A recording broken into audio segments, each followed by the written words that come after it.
when we talk about marine managed areas and protecting certain species from fishing, we oftentimes alienate the fishing community right off the bat. And we didn't want to do that because this really wasn't about fishing being bad. This was about the important role certain fish play on the reef to maintain a healthy ecosystem.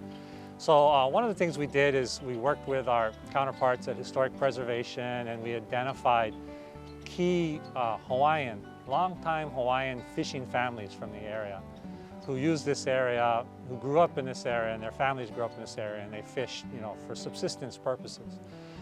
So we identified these families, and we started meeting with them and discussing them and showing, the data and expressing our concerns. And for the most part, right off the bat, they jumped on board and they said, yeah, that makes sense.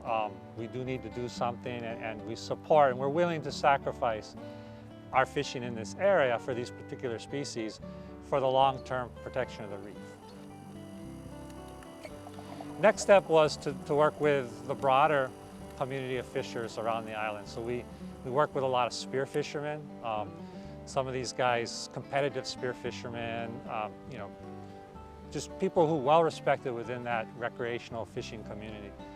And what we found is with the spear fishermen, when we were talking about invasive algae and the effects it has on the reef, they immediately understood that, because these are fishermen that are in the water every day.